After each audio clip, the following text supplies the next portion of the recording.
Pada suatu hari terlihat kedua muridnya Guru Feng yang bernama Ah Keong dan Aho yang sedang bermain menggunakan vampir. Masing-masing dari mereka memilih satu vampir. Karena vampir yang dipilih Aho ternyata sudah agak tua, dia memaksa temannya Ah Keong untuk bertukar vampir.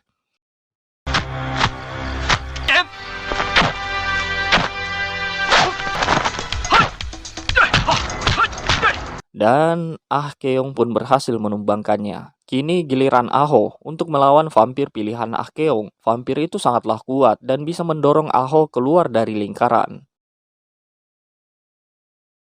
Aho pun kalah taruhan dan dia harus membayar. Aho jadi jengkel sama vampir tersebut. Lalu beberapa saat kemudian Guru Feng datang.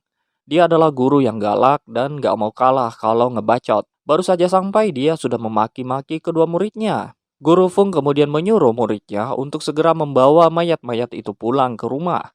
Dan di tengah perjalanan, Guru Feng menyuruh untuk mengantarkan mayat Yam Ting Tong kepada keluarganya, karena keluarganya telah menanti di rumah. Aho agak bingung mendengar perintah tersebut karena ini merupakan tugas pertamanya untuk mengantar mayat. Di keesokan harinya, terlihat seseorang perempuan yang bernama Cucu sedang berenang di dekat air terjun. Tiba-tiba, dia melihat mayat yang dibawa oleh Aho. Cucu pun berlari ketakutan. Para dayang-dayang yang melihat vampir itu pun dibuat pingsan. Aho kemudian datang seolah-olah menjadi pahlawan, padahal dia sendirilah yang modus pengen kenalan.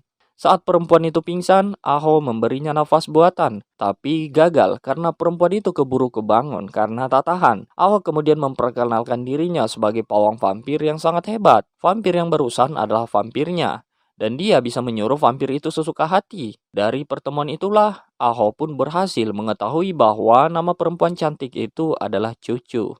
Namun, tanpa dia sadari, vampir Yam Ting Tong malah pergi entah kemana. Kini, Aho telah menemukan mayat Yam Ting Tong dan kembali melanjutkan perjalanan.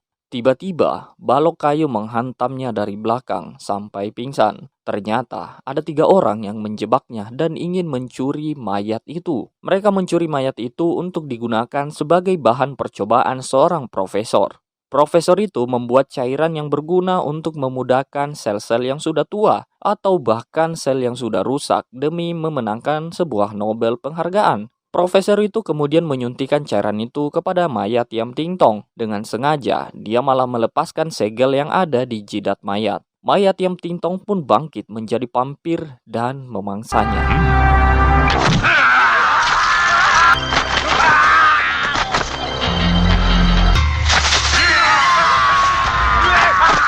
Kini Aho tersadar. Karena mendapati vampirnya hilang, dia pun kembali menemui gurunya. Dia bilang bahwa mayatnya sudah diantar sampai rumah. Guru Feng sama sekali tak mencurigainya. Padahal vampir itu kini telah memangsa banyak orang yang ditemuinya di jalanan. Di sisi lain, keluarga Yam Tintong sudah menunggu sejak lama. Karena sudah terlalu lama menunggu, mereka pun berpikir bahwa mungkin saja mereka salah menghitung hari. Mereka berpikir bahwa mayat Yam Tintong akan dipulangkan besok, bukan hari ini. Dan keesokan harinya, Guru Feng dan kedua muridnya sudah sampai di kota. Tak sengaja, Aho melihat Cucu kembali. Dia pun langsung mendekatinya. Ah Keong juga ingin berkenalan dengan Cucu. Karena Aho menganggap bahwa Ah Keong hanyalah pengganggu, maka dia pun mengusir Ah Keong. Ah Keong yang merasa tak dihargai pun langsung mengerjai Aho dengan ilmu peniru gerak tubuh. Aho pun tak bisa mengendalikan tubuhnya sendiri. Karena melihat tingkat Aho, Cucu pun jengkel dan meninggalkannya sendirian.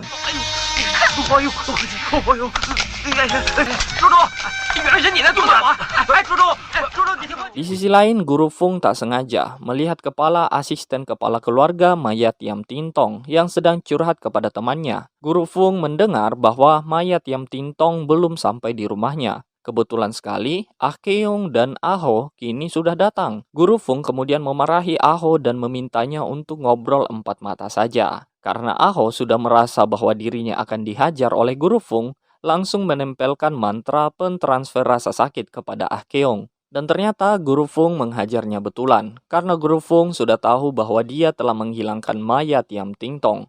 Aho pura-pura kesakitan, padahal yang sebenarnya sakit adalah Ah Keong. Demi menyelamatkan nama baiknya, Guru Feng kemudian membuat rencana. Dia menyuruh Aho untuk menyamar sebagai mayat Yam Tingtong dan melakukan upacara dengan Ah Keong di rumah keluarga Yam Tingtong. Kalau upacara itu sudah selesai, maka Aho harus pergi diam-diam dari sana. Rencana itu pun berjalan lancar. Semua anggota keluarga besar Yam Tingtong berhasil dikelabui oleh Ah Keong dan Aho. Begitu juga dengan cucu yang ternyata juga merupakan cucu dari Yam Tingtong. Sempat Ah Keong mengerjain Aho dengan perantara cucu. 刮刮你的脚，让你到下面去打。 Di sisi lain, vampir Yam Tingtong pun sudah semakin menjadi-jadi, dan dia memangsa manusia yang dia temui di jalan. Keesokan harinya, keluarga besar Yam Tingtong dikejutkan dengan peristiwa dicurinya mayat Yam Tingtong di kuburannya. Padahal seperti yang kita tahu bahwa Aho telah melarikan diri sesuai rencana gurunya. Mereka kemudian memanggil Pak Polisi untuk menangkap pelakunya. Beberapa saat kemudian, anak buah polisi itu melaporkan bahwa ada 3 mayat yang ditemukan di tengah desa. Ternyata mereka mati dengan cara yang sama, yaitu terdapat bekas gigitan di lehernya. Kepala desa pun menyuruh Pak Polisi untuk segera menangkap si pelaku pembunuhan, karena kalau ini dibiarkan, maka itu bisa merusak nama baik Pak Kades. Polisi mempunyai dugaan sementara kalau pembunuh ketiga orang tersebut dilakukan oleh mayat Yam Tingtong yang bangkit menjadi vampir. Dia juga curiga kepada Guru Fung dan kedua muridnya karena merekalah yang telah berinteraksi dengan mayat Yam Tingtong. Guru Fung dan kedua muridnya pun langsung ditangkap dan diinterogasi. Namun interogasi itu tidak menghasilkan informasi yang mengenai penemuan 3 mayat tersebut. Walaupun merasa tak terlibat dalam kasus pembunuhan ini, Guru Fung dan kedua muridnya tetap dipenjara sampai mereka bertiga terbukti memang tidak bersalah. Di keesokan harinya, Pak Polisi terus didesak oleh kepala desa untuk menguak kasus ini. Kalau dia tidak bisa menguak kasus pembunuhan ini, maka Pak Kades akan memenjarakannya. Pak Kades ini bisa saja melakukan ini pada Pak Polisi, karena ternyata Pak Kades ini punya kekuasaan dan banyak uang. Setelah Pak Kades pergi, datanglah rekan Pak Polisi. Dia mengantarkan anaknya untuk mendaftar menjadi anggota polisi. Pak Polisi pun dengan mudah menerima anak rekannya tersebut. Ya, tentu saja karena sudah disogok uang. Ditambah lagi, anak rekannya tersebut memberikan sebuah helm besi sebagai sebuah inovasi untuk menangkap vampir. Anak muda itu kemudian mendemonstrasikan bagaimana menggunakan alat tersebut. Tapi yang terjadi justru seperti ini. Di malam hari, anak muda itu langsung mengaplikasikan penggunaan helm itu untuk menghadapi vampir. Tapi sayangnya, semua berjalan tidak sesuai rencana. Gigitan vampir itu tetap saja bisa menembus helm itu. Dengan terjadinya korban jatuh lagi, Pak Kades pun semakin marah. Namun Pak Polisi ini masih bisa mengelak bahwa ini bukanlah salahnya. Ini adalah salah anak temannya itu yang sekarang juga telah meninggal dunia. Pak Kades nggak mau tahu. Pokoknya vampir itu harus segera ditemukan dan kasus ini harus segera selesai. Pak Polisi pun kemudian pergi ke penjara untuk menemui Guru Fung dan kedua muridnya. Dia memberikan penawaran kepada mereka bertiga. Kalau mereka bertiga bisa menangkap vampir itu dalam kurun waktu 3 hari, maka mereka bertiga akan dibebaskan dari penjara. Tapi sebaliknya, kalau mereka tidak bisa menyelesaikan misi itu, maka mereka bertiga akan ditembak mati. Mereka pun setuju. Mereka bertiga kemudian bergegas untuk menangkap vampir Yam Tingtong. Di tengah perjalanan, mereka tak sengaja bertemu dengan cucu. Aho kemudian langsung menyamperin. Mereka pun sempat mengobrol tentang banyak hal. Dan sebenarnya cucu ini merasa kasihan karena mereka semua harus menanggung semua ini. Tapi ya mau gimana lagi ya, sudah terlanjur terjadi. Hingga pada suatu momen obrolan mereka sampai pada jam tua antik milik cucu yang bisa mengeluarkan musik. Aho pun penasaran dengan benda itu. Cucu menjelaskan bahwa itu adalah jam antik kenang-kenangan dari Yam Tingtong ketika dia masih kecil. Ketika mereka sedang mendengarkan musik itu, tiba-tiba vampir Yam Tingtong pun muncul. Aho berusaha menghentikannya dengan berbagai mantra, tapi nggak mempan. Tanpa sengaja, Aho menjatuhkan jam antik cucu, dan jam itu pun memainkan musiknya. Vampir itu seketika terdiam dan menjadi tenang ketika mendengarkan musik itu. Aho pun memanfaatkan momen ini untuk mengajak cucu kabur dari kejaran vampir tersebut. Beberapa saat kemudian, Guru Gao datang. Dia sangat terheran-heran dengan vampir Yam Tingtong yang berani keluar di siang hari. Guru Gao kemudian berpura-pura menjadi vampir untuk mengelabuinya. supaya dia bisa membasmi vampir itu dengan berbagai usaha, tapi semuanya gagal total.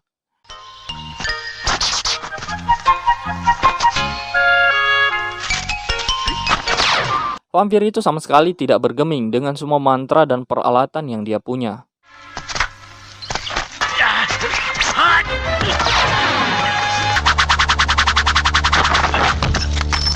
Sampai pada akhirnya Guru Gao pun ketahuan oleh vampir itu ketika dia sedang kencing.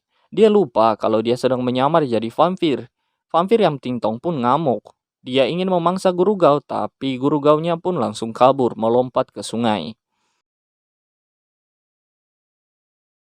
Aho kemudian menemui Guru Feng untuk melaporkan pengaruh musik yang dikeluarkan oleh jam itu terhadap vampir. Guru Feng kemudian merencanakan penangkapan vampir itu menggunakan jam antik itu. Lalu malam pun tiba, jam antik itu pun dimainkan untuk memancing vampir yang Tintong keluar. Dan benar saja, vampir itu pun datang untuk mendengarkan musik. Guru Feng dan kedua muridnya kemudian langsung menjalankan aksinya. Namun tanpa sengaja, Guru Feng malah merusak jam itu. Mereka menggunakan segala macam mantra, mulai dari yang kecil sampai yang besar, tapi lagi-lagi usaha mereka sia-sia. Peralatan apapun yang mereka gunakan tak bisa menumbangkan vampir itu. Guru Feng dan kedua muridnya kemudian memilih untuk pergi menyelamatkan diri. Di keesokan harinya, Guru Feng memiliki ide yang sangat cemerlang. Dia mengundang orang-orang desa yang bisa bermain alat musik untuk memainkan musik seperti jam antiknya cucu. Tapi yang mereka undang hanyalah orang buta. Ya biar pada nggak takut kali ya kalau vampir yang Tintong datang, kan mereka nggak bisa ngeliat. Namun permainan musik mereka itu sangatlah tak enak walaupun sudah dilatih berkali-kali oleh Guru Feng. Beberapa saat kemudian Guru Feng mendengar suara siulan kedua muridnya yang menirukan musik dari jamnya cucu. Dia merasa kalau siulan mereka itu jauh lebih baik daripada musik orang-orang buta ini. Guru Feng memiliki ide untuk menangkap vampir itu dengan menggunakan siulan saja. Di malam harinya rencana pun dijalankan. Mereka bertiga bersiul saling bergantian untuk memancing vampir itu datang. Dan benar saja, vampir itu pun muncul. Mereka sempat kehabisan nafas, tapi untuk membuat vampir itu tetap tenang, mereka terus saja bersiul. Saat vampir itu telah rileks, mereka pun berusaha menangkapnya.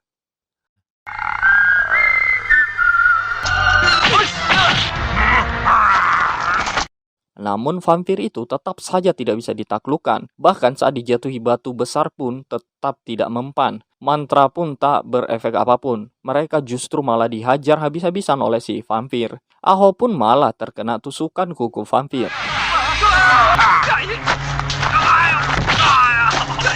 Guru Feng dan kedua muridnya pun sudah tak tahu lagi harus bagaimana. Untungnya cucu tiba-tiba datang dan bersiul. Vampir itu pun menjadi rileks kembali.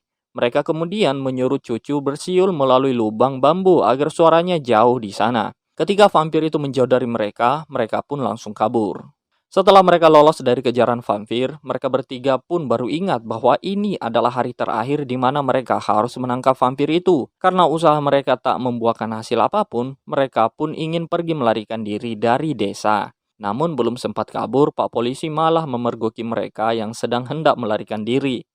Di keesokan harinya mereka telah diikat untuk ditembak. Cucu memohon kepada Pak Kades untuk melepaskan mereka. Namun Pak Kades nggak menggubrisnya sama sekali. Mereka diberikan kesempatan untuk makan makanan terakhir. Mereka pun sudah kehilangan harapan. Eksekutor kini telah mengangkat senapan untuk menembak menghabisi mereka. Namun tiba-tiba Guru Gao datang. Dia menggunakan ilmu-ilmunya untuk menghentikan eksekusi itu.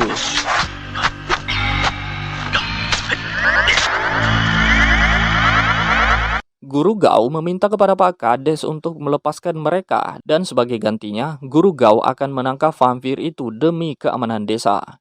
Karena melihat kehebatan Guru Gao tadi, Pak Kades pun langsung manut dan yakin bahwa Guru Gao bisa mengalahkan vampir itu. Di malam harinya, Guru Gao dan yang lainnya mengatur siasat untuk menangkap vampir itu. Guru Gao menjelaskan pada mereka semua bahwa vampir itu bukanlah vampir sembarangan. Vampir ini bisa beraktivitas di siang hari tanpa terbakar sedikit pun. Ada sesuatu yang membuat sel-sel dalam tubuhnya ini menjadi lebih kuat. Setelah beberapa saat berpikir, Guru Gao pun mempunyai rencana. 2 hari lagi akan ada peristiwa gerhana matahari. Sebelum gerhana matahari itu terjadi, dia akan memancing vampir itu keluar dan mengalahkannya saat itu juga. Karena apabila vampir itu tidak dikalahkan waktu itu juga, maka vampir itu akan menjadi berkali-kali lipat lebih kuat. Sebenarnya Guru Feng tidak setuju dengan Guru Gao, soalnya dia emang gak suka sama Guru Gao walaupun mereka seperguruan. Tapi untuk kali ini dia membiarkan Guru Gao memimpin masalah ini. Ya daripada dia dihukum mati kan. Hari-hari yang ditunggu pun telah tiba. Guru Feng beserta lainnya sudah selesai membantu Guru Gao untuk mempersiapkan berbagai macam alat peralatan.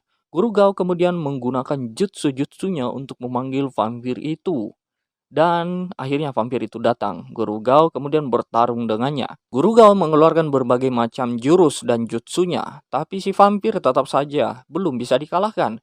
Karena waktu yang semakin mepet, Guru Gao kemudian memanggil yang lainnya untuk membantunya mempersempit gerakan vampir itu dengan tali. Guru Gao kemudian segera menancapkan sumpit yang tajam ke semua pembuluh darah vampir tersebut. Akhirnya semakin lama Guru Gao merasa bahwa sudah menotok semua saraf-saraf vampir itu. Tapi kenapa masih ada sumpit yang tersisa? Guru Feng kemudian memberitahu Guru Gao bahwa saraf yang ada di terong si vampir alias rudalnya belum ditotok dengan sumpit itu. Mendengar itu, Guru Gao langsung menotok terong si vampir. Seketika itu juga petir menyambar vampir itu sehingga dapat dikalahkan.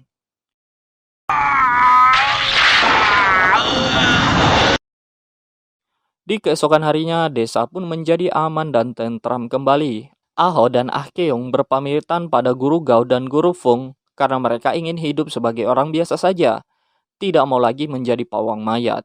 Mendengar hal itu, Guru Feng dibuat bingung. Habis ini dia mau kemana dan kerja apa, dia pun nggak tahu. Guru Gao menawarinya agar dia mau jadi anak buahnya saja. Tapi karena Guru Feng ini nggak suka sama Guru Gao, ya dia nggak maulah, dia kan keras kepala. Dan film pun selesai.